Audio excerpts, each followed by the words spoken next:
Leaving his campfires burning on the ridge, Hill began the withdrawal soon after nightfall. Longstreet followed, still in a driving rain that served to muffle the sound of the Army's departure from its opponent across the valley.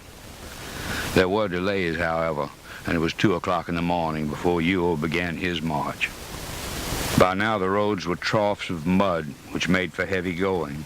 So heavy indeed that it was 4 o'clock in the afternoon by the time the lead elements of the Second Corps plodded into Fairfield, only 9 miles from the now deserted ridge just west of Gettysburg. Part of the delay was caused by free-swinging Union troopers who got among the trains and captured a number of wagons together with their guards and drivers. Old Baldhead was so outraged by this development that he was for facing about and fighting then and there. But Lee would not agree. No, General Ewell, he said, we must let those people alone for the present. We will try them again some other time. Hill and Longstreet, well beyond Fairfield before sundown, had no such difficulties. The latter, in fact, was in high good spirits when he called a halt that evening, conveniently near a roadside tavern where his staff had arranged for dinner to be served. Apparently the troops outside were getting theirs too, for in the course of the meal there was a sound of scuffling in the adjoining chamber, followed by the appearance of a hard-faced farm wife who pushed her way into the dining room, exclaiming as she advanced, "Which is the general? Where is the great officer? Good heavens, they're killing our fat hogs, our milk cows now are going." On the march northward, such a complaint would have brought sudden and heavy reprisal on the offenders, but not now. "Yes, madam," old Peter told her, shaking his head in disapproval. "It's very sad, very sad. And this sort of thing has been going on in Virginia for more than 2 years. Very sad." He took over the lead from Hill next day, July 6th, and though the rain continued to fall and the mud to deepen, the men stepped out smartly once they were clear of Monterey Pass and beyond South Mountain. "Let him who will say it to the contrary," a Texan wrote home. "We made Manassas time from Pennsylvania."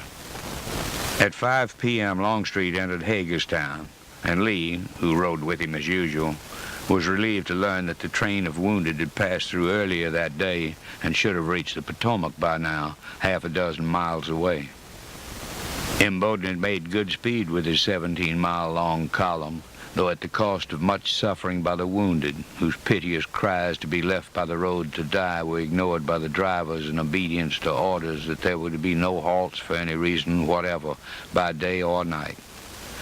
Many of the injured men had been without food for 36 hours, he later wrote, and their torn and bloody clothing, matted and hardened, was rasping the tender, inflamed, and still oozing wounds. Very few of the wagons had even a layer of straw in them, and all were without springs. From nearly every wagon as the teams trotted on, urged by whip and shout, came such cries and shrieks as these. "Oh, my God, why can't I die? My God, will no one have mercy and kill me? Stop, oh, for God's sake, stop just for one moment. Take me out and let me die on the roadside. I am dying, I am dying."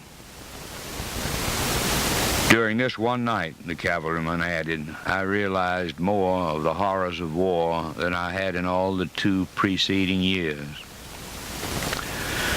Bypassing Chambersburg in the darkness, the lead escort regiment rode through Greencastle at dawn, and when the troopers were a mile beyond the town, which had offered no resistance at all in the course of the march north the week before, some 30 or 40 citizens rushed out of their houses and attacked the train with axes, cutting the spokes out of 10 or a dozen wheels and dropping the wagons in the streets. Imboden sent a detachment of troopers back, and this put an end to the trouble there. Beyond Hagerstown, however, the Union cavalry appeared in strength from Frederick and began to harass the column. At Williamsport, finding the pontoon bridge destroyed by raiders from downstream on the opposite bank, Imboden called a halt and deployed his men and vehicles in the style employed by wagon trains when attacked by Indians on the plains. Arming his drivers with spare rifles and placing his 23 guns at regular intervals along the half-circle of wagons, he faced northeast, the river at his back, and managed to hold off the attackers until Fitz Lee arrived and drove them away. The Army commander got there the following morning, still riding with Longstreet at the head of the infantry column. and though he was pleased to learn that M. Bowden and his nephew Fitz had staved off the immediate threat by the Blue Horsemen, who had greatly outnumbered the defenders until now, he could see for himself that his predicament, here on the north bank of the river he had marched so hard to reach, was worse by far than the one in which he had found himself 3 days ago at Gettysburg, after the failure of his final attempt to break the Union fishhook. Not only was the pontoon bridge destroyed, but the recent torrential rains had swollen the Potomac well past fording. Low on food as well as ammunition for its guns, the Army was cut off from Virginia, together with its prisoners and its wounded. Lee's first thought was for these last. He directed that all the ferry boats in the region were to be collected and used in transporting the injured men to the south bank. The wagons, like the infantry and the artillery, would have to wait until the river subsided or the bridge could be rebuilt. Meanwhile, if Meade attacked, the Confederates, with small chance to maneuver and none at all to retreat, would have to give him battle under conditions whereby victory would yield but little profit and defeat would mean annihilation. Accordingly, the engineers began their task of laying out a system of defense that extended some 3 miles in each direction upstream and down from Williamsport, where in normal times a man could wade across. Both of its extremities well covered, the 6-mile curve of line was anchored north on Conococheague Creek and south on the Potomac below Falling Waters, the site of the wrecked bridge. As at Gettysburg, Hill took the center and Ewell and Longstreet the left and right. They had by now about 35,000 effectives between them, including the cannoneers whose limber chests were nearly empty, while Stuart's troopers reinforced the flanks and patrolled the front. By next day, July 8th, the dispositions were complete, though the men continued to improve them with their shovels, and Lee received the welcome news that ammunition for his guns was on the way from Winchester. It would arrive tomorrow and could be brought across by the ferries already hard at work transporting the wounded to the Virginia bank. Foam-flecked and swollen, the river was still on the boom, however, farther than ever past fording and with no decrease predicted. So far, Meade's infantry had not appeared, but Lee did not believe it would be long in coming and in strength much greater than his own. He kept up a show of calmness despite a precarious shortage of food and the personal strain of having been informed that his son, Rooney, taken to Hanover County to recover from his Brandy Station wound, had been captured by raiders and hauled off to Fort Monroe, where he was being held as a hostage to ensure the safety of some federal prisoners charged with various crimes against the people of the Old Dominion. Despite the threat of such distractions, Lee wrote that night to the President, proposing once more that Beauregard's army in effigy march at once for the Rappahannock and thus create a diversion in his favor through this anxious time of waiting for the Potomac to subside. I hope Your Excellency will understand that I am not in the least discouraged, he added, somewhat apologetic over this second appeal for help from outside his department, or that my faith in the protection of an all-merciful Providence or in the fortitude of this army is at all shaken. But, though conscious that the enemy has been much shattered in the recent battle, I am aware that he can be easily reinforced, while no addition can be made to our numbers. The measure, therefore, that I have recommended is altogether one of a prudential nature. Learning from scouts the following evening that the Federal main body was on the march from Frederick, he was convinced that his army would soon have to fight for its survival, which in turn meant the survival of the Confederacy itself. In this extremity, he occupied himself with the inspection and improvement of his defenses, the distribution of the newly arrived ammunition for his batteries, and the nerving of his troops for the shock he believed was coming. Though the river continued to rise in his rear, and food and forage were getting scarcer by the hour, the men were now on half rations, and the horses were getting nothing to eat but grass and standing grain, he kept up a show of confidence and good cheer. Only those who knew him best detected his extreme concern. Alexander, for example, who later testified that he'd never seen his chief so deeply anxious as he appeared on July 10th, 1 week after the guns of Gettysburg stopped roaring. This did not show, however, in the dispatch the general sent Davis that night from his still bridgeless 6-mile bridgehead on the north bank of the still unfordable Potomac. With the blessing of heaven, he told the president, I trust that the courage and fortitude of the Army will be found sufficient to relieve us from the embarrassment caused by the unlooked-for natural difficulties of our situation, if not to secure more valuable and substantial results. Very respectfully, your obedient servant, R.E. Lee. In all this time, Sunday through Saturday, no two opposing infantrymen had looked at one another along the barrels of their rifles, and the source of this week-long lethargy on the part of those who should have been pursuers lay in the makeup of the man who led them.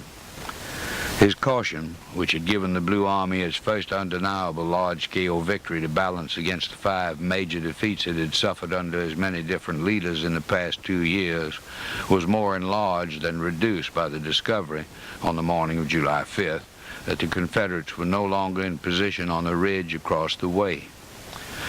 So that while the first half of Lee's prediction, General Meade will commit no blunder on my front, had been fulfilled, the second half, if I make one, he will make haste to take advantage of it, had not. Not that there was no occasion for this increase of caution. The defenders had suffered heavily in the 3-day conflict, particularly in the loss of men of rank.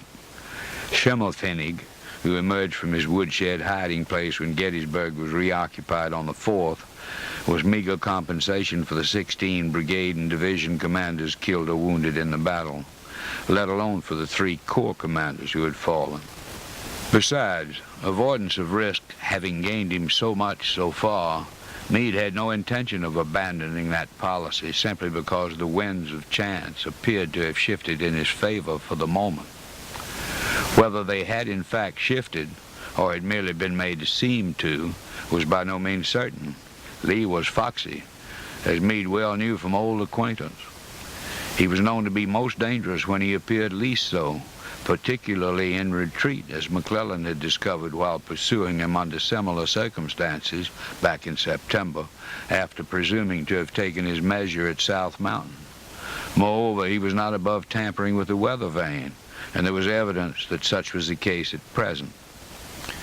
Francis Barlow, who'd been wounded and captured on the opening day of battle while commanding one of Howard's overrun divisions north of town, was left behind in Gettysburg when the rebels withdrew to their ridge on the night of July 3rd. He got word to headquarters next morning that Lee's plan, as he had overheard it from his sick bed, was to feign retreat, then waylay his pursuers. Meade took the warning much to heart and contented himself that afternoon, at the height of the sudden rainstorm, with issuing a congratulatory order to the troops for the glorious result of the recent operations. That those operations had not ended was evident to all, for the Graybacks were still on Seminary Ridge, less than a mile across the rain-swept valley. Our task is not yet accomplished, the order acknowledged, and the commanding general looks to the Army for greater efforts to drive from our soil every vestige of the presence of the invader. It was read to all regiments that evening. In one, when the reading was over, the colonel waved his hat and called for 3 cheers for Meade, but the men were strangely silent. This was not because they had no use for their new chief, one of them afterwards observed. It was simply because they did not feel like cheering, either for him or for anyone else, rain or no rain. Many of them had been engaged all day in burying the dead and bringing in the wounded of both armies, and this was scarcely the kind of work that put them in the frame of mind for tossing caps and shouting hurrahs. Mostly, though, as the man explained, the veterans, with their lights and experiences, could not see the wisdom or the occasion for any such manifestation of enthusiasm. They'd done a great deal of cheering over the past 2 years for Hooker and Burnside and Pope and McDowell, as well as for Little Mac, and in the course of time they had matured, or as this witness put it, their business sense increased with age. Someday perhaps there would be a reason for tossing their caps completely away and cheering themselves hoarse, but this did not seem to them to be quite it. So they remained silent, watching the colonel swing his hat for a while, then glumly put it back on his head and dismissed them. That evening, the corps commanders voted 5-2 to hold their present ground until it was certain that Lee was retreating. Next morning, Sunday, Meade had been just 1 week in command. They found that he was indeed gone, but there was doubt as to whether he was retreating or maneuvering for a better position from which to renew the contest. Sedgwick moved out in the afternoon only to bog down in the mud, and fog was so heavy the following morning that he could determine nothing except that the Confederates had reached Monterey Pass southwest of Fairfield. As soon as possible, Meade wired Halleck, I will cross South Mountain and proceed in search of the enemy. On second thought, however, and always bearing in mind his instructions to maneuver and fight in such a manner as to cover the capital and Baltimore, he decided that his best course would be to avoid a direct pursuit, which might necessitate a costly storming of the pass, and instead march south into Maryland, then westward in an attempt to come up with Lee before he effected a crossing near Williamsport, where blue raiders from Harper's Ferry had wrecked the pontoon bridge the day before. In Frederick, by noon of July 7th, 50-odd hours after finding that his opponent had stolen away from his front under cover of darkness, the Northern commander indulged himself in the luxury of a hot bath and a hotel and put on fresh clothes for the first time in 10 days. This afforded him considerable relief, but it also provided a chance for him to discover how profoundly tired he was. From the time I took command till today, he wrote his wife, I have not had a regular night's rest, and many nights not a wink of sleep, and for several days did not even wash my face and hands. No regular food, and all the time in a state of mental anxiety. Indeed, I think I've lived as much in this time as in the last 30 years. The men, of course, were in far worse shape from their exertions. 4 of the 7 corps had been shot almost to pieces, and some of the survivors had trouble recognizing their outfits, so unequal had been the losses in the various commands, including more than 300 field and company-grade officers lost by the quick subtractive action of shells and bullets and club muskets. 3rd Corps veterans, who were among the hardest hit in this respect, sardonically referred to themselves as the 3rd Corps as we understand it. Their uniforms were in tatters, and their long marches through dust and mud, to and from the 3-day uproar, had quite literally worn the shoes off their feet. Meade's regular army soul was pained to see them, though the pain was salved considerably by a wire received that afternoon from Halleck. It gives me pleasure to inform you that you've been appointed a brigadier general in the regular army to rank from July 3rd, the date of your brilliant victory. This welcome message was followed, however, by 2 more from Old Brains that were not so welcome, suggesting as they did a lack of confidence in his aggressive qualities. Push forward and fight Lee before he can cross the Potomac, one directed. All the other was more specific. You've given the enemy a stunning blow at Gettysburg. Follow it up and give him another before he can reach the Potomac. There's strong evidence that he is short of artillery ammunition, and if vigorously pressed, he must suffer. Meade wanted it understood that the suffering was unlikely to be as one-sided as his superior implied. He too was having his troubles, and he wanted them known to those above him, who presumed to hand down judgments from a distance. My army is assembling slowly, he replied, still in Frederick on July 8th. The rains of yesterday and last night have made all roads but pikes almost impassable. Artillery and wagons are stalled. It'll take time to collect them together. A large portion of the men are barefooted. I expect to find the enemy in a strong position well covered with artillery, and I do not desire to imitate his example at Gettysburg and assault a position where the chances were so greatly against success. I wish in advance to moderate the expectations of those who, in ignorance of the difficulties to be encountered, may expect too much. All that I can do under the circumstances, I pledge this army to do. Apparently Halleck did not like the sound of this, for he replied within the hour, there is reliable information that the enemy is crossing at Williamsport. The opportunity to attack his divided forces should not be lost. The President is urgent and anxious that your army should move against him by forced marches. Meade had not heard a word from Lincoln, either of thanks for his recent victory or of encouragement in his present exertions, and now there was this indirect expression of a lack of confidence. Forced marches. The Pennsylvanian bristled. My army is and has been making forced marches, short of rations and barefooted," he wired back, pointing out in passing that the information as to a rebel crossing differed from his own, and added, "I take occasion to repeat that I will use my utmost efforts to push forward this army." Old Brains protested that he had been misconceived. "Do not understand me as expressing any dissatisfaction," he replied. "On the contrary, your army has done most nobly. I only wish to give you opinions formed from information received here." But having entered this disclaimer, he returned to his former tone, ignoring Meade's denial that any appreciable part of the rebel force had crossed the Potomac, either at Williamsport or elsewhere. "If Lee's army is so divided by the river," he persisted, "the importance of attacking the part on this side is incalculable. Such an opportunity may never occur again. You will have forces sufficient to render your victory certain. My only fear now is that the enemy may escape." At Middletown on July 9th, having replaced Butterfield with Humphreys as chief of staff, and thus got rid of the last reminder of Hooker's luckless tenure, Meade was pleased that no rain had fallen since early the day before.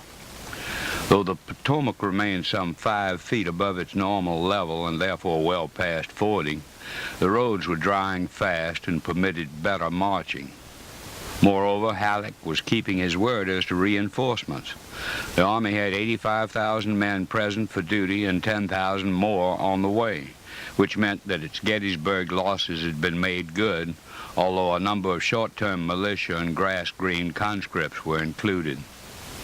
"This army is moving in 3 columns," Meade informed Halleck before midday, the right column having in it 3 corps. "I think the decisive battle of the war will be fought in a few days.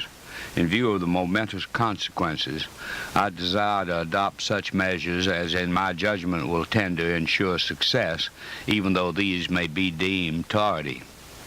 Delighted to hear that Meade was in motion again, however tardy, the General-in-Chief was careful to say nothing that might cause him to stop and resume the telegraphic argument.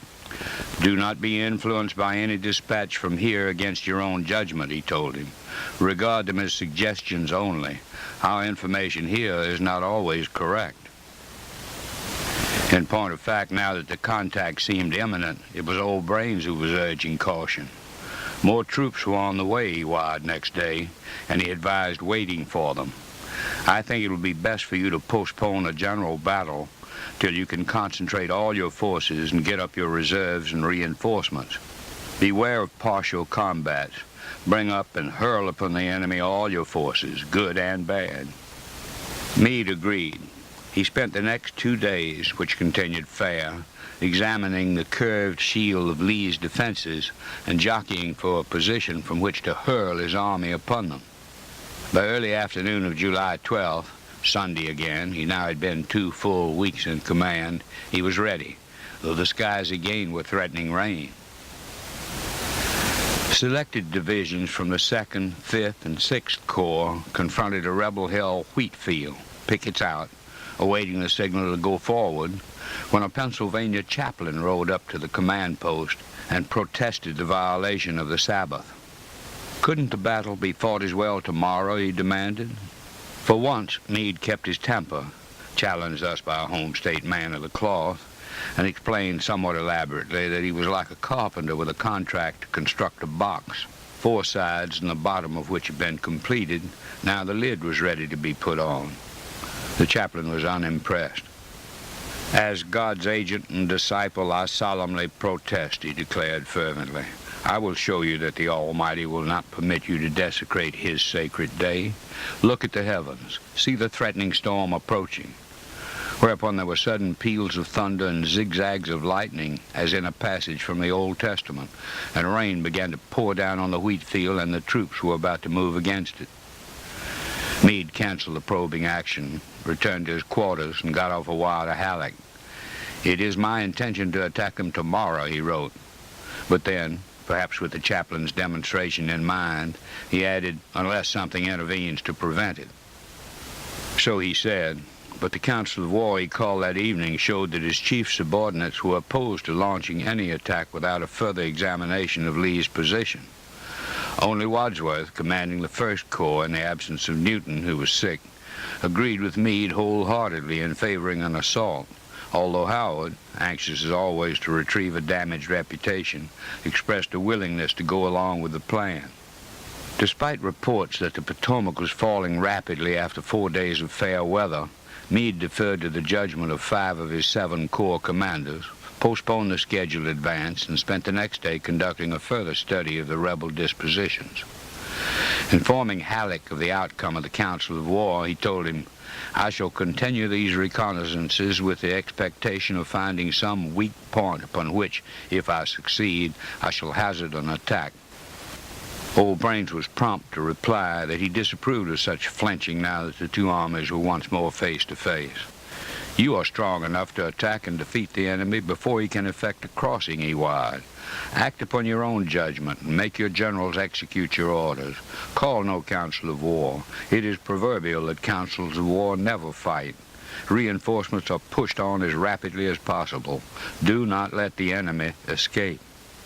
It was plain that the advice as to councils of war amounted to an attempt to lock the stable after the pony had been stolen, and so too did the rest of it as the thing turned out. When Meade at last went forward next morning, July 14th, he found the rebel trenches empty and all but a rear guard handful of graybacks already on the far bank of the Potomac. Aside from a number of stragglers picked up in the rush, together with 2 mud-stalled guns, the only ones Lee lost in the whole campaign, attacks on the remnant merely served to hasten the final stages of the crossing, after which the delivered Confederates cut their rebuilt pontoon bridge loose from the Maryland shore and looked mockingly back across the swirling waters, which were once more on the rise as a result of the 2-day rainstorm the chaplain had invoked.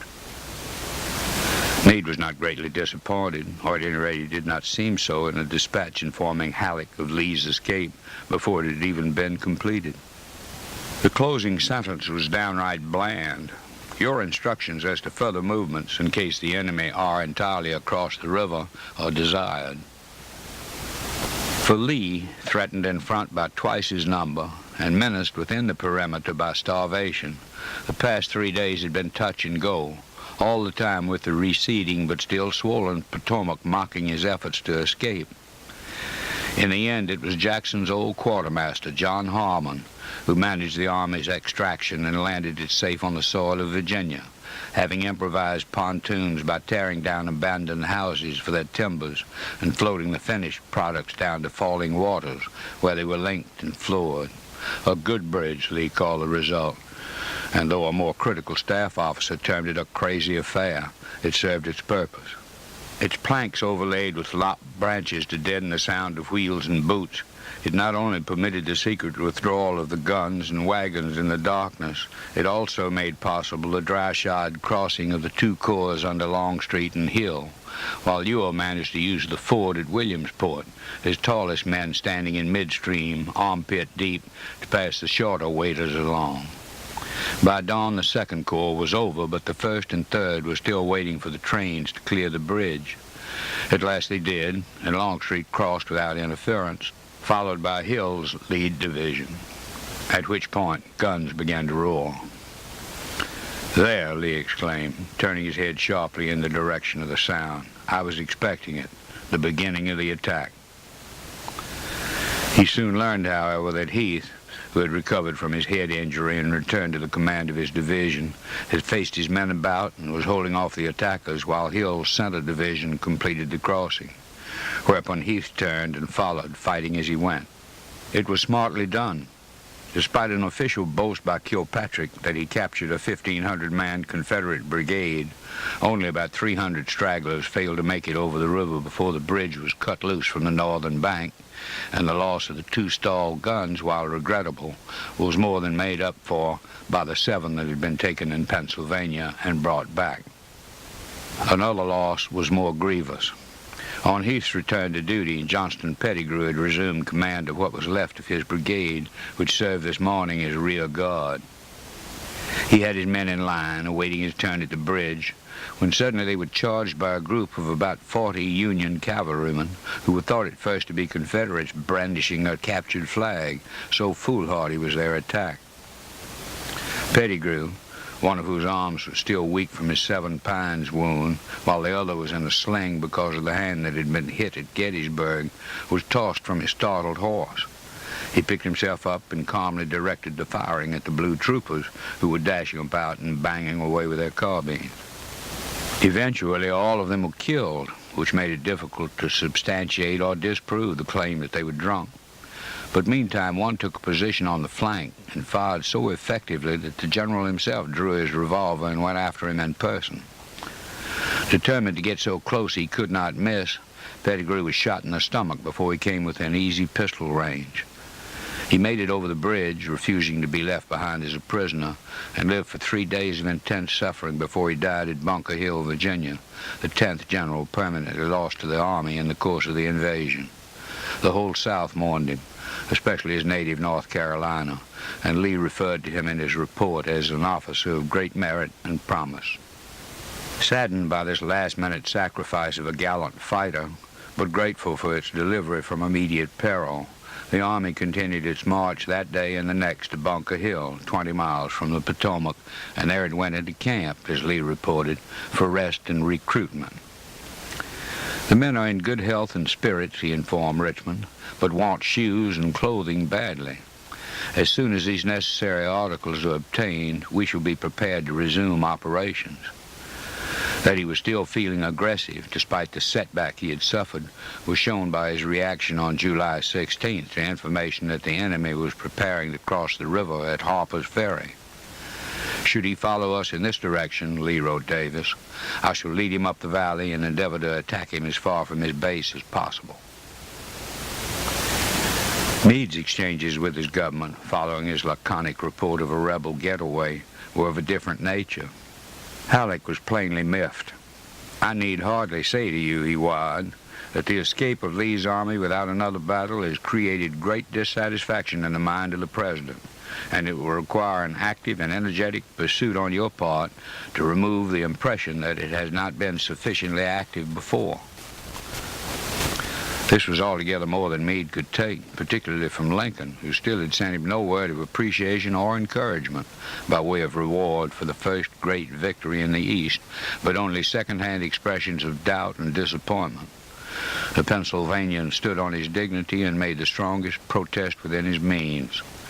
Having performed my duty conscientiously and to the best of my ability, he declared, the censure of the President conveyed in your dispatch is, in my judgment, so undeserved that I feel compelled most respectfully to ask to be immediately relieved from the command of this army.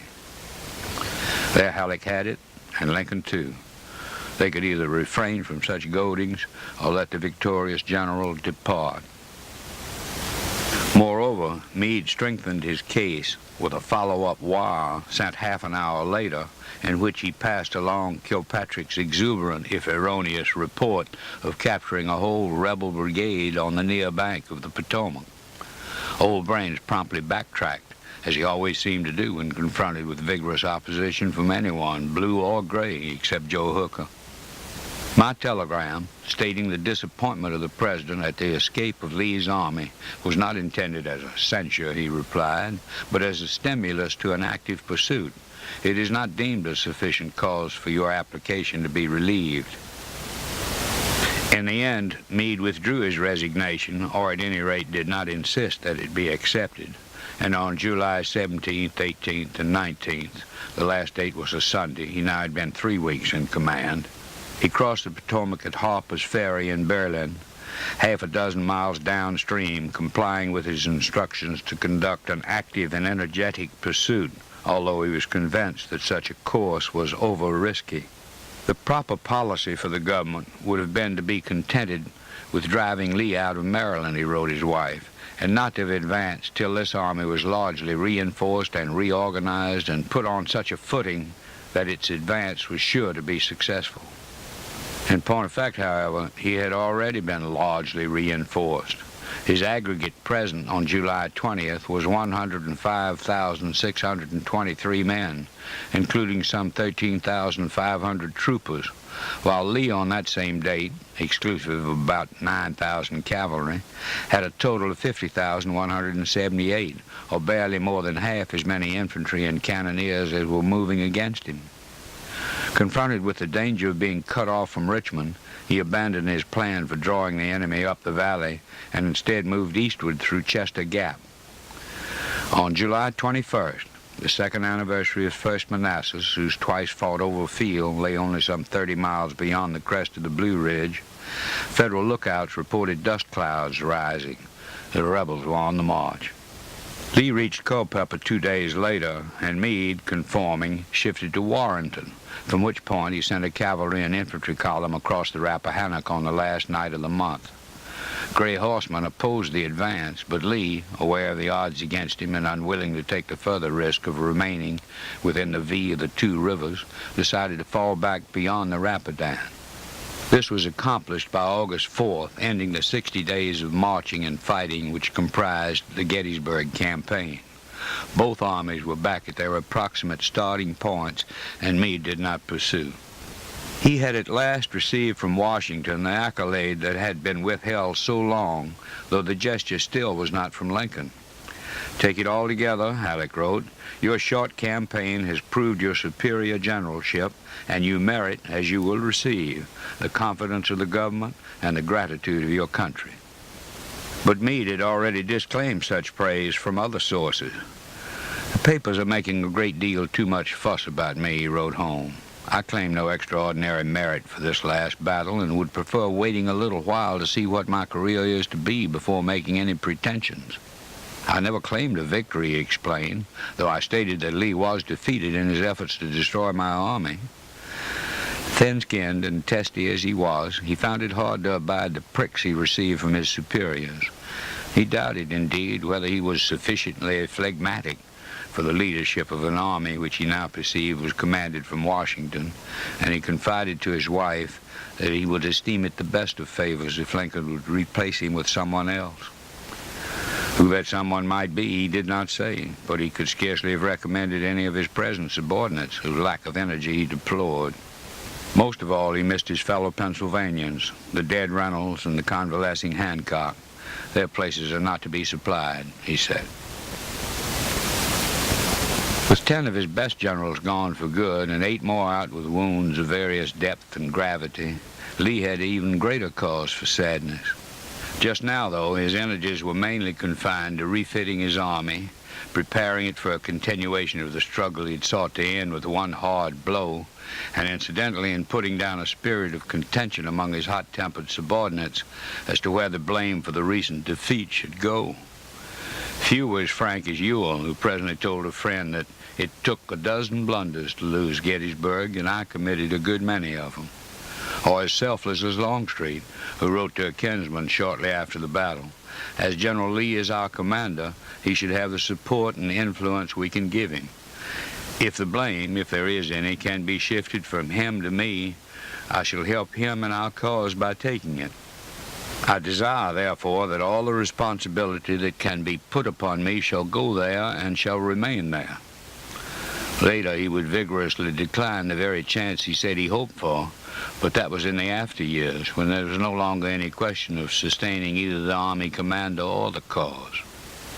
Others not only declined it now, but were quick to point out just where they thought the blame should rest. Pickett, for instance, whose report was highly critical of the other units involved in the charge tradition would give his name to. Lee returned the document to him with the suggestion that it be destroyed together with all copies. "You and your men have covered yourselves with glory," he told him, "but we have the enemy to fight and must carefully at this critical moment guard against dissensions which the reflections in your report would create. I hope all will yet be well." His own critique of the battle from the Confederate point of view was given 5 years later to a man who was contemplating a school history. Referring the writer to the official accounts, Lee avoided personalities entirely. "Its loss was occasioned by a combination of circumstances," he declared. It was commenced in the absence of correct intelligence. It was continued in the effort to overcome the difficulties by which we were surrounded, and a success would have been gained could one determined and united blow have been delivered by our whole line. As it was, victory trembled in the balance for 3 days, and the battle resulted in the infliction of as great an amount of injury as was received, and in frustrating the Federal campaign for the season. Reticent by nature in such matters, he was content to let it go at that, except for once when he was out riding with a friend. Then he did speak of personalities, or anyhow one personality. "If I had had Stonewall Jackson with me," he said, looking out over the peaceful fields, "so far as man can see, I should have won the Battle of Gettysburg." That was still in the future, however. For the present, he reserved his praise for the men who had been there. "The Army did all it could," he told one of his numerous cousins in late July. "I fear I required of it impossibilities. But it responded to the call nobly and cheerfully, and though it did not win a victory, it conquered a success. We must now prepare for harder blows and harder work."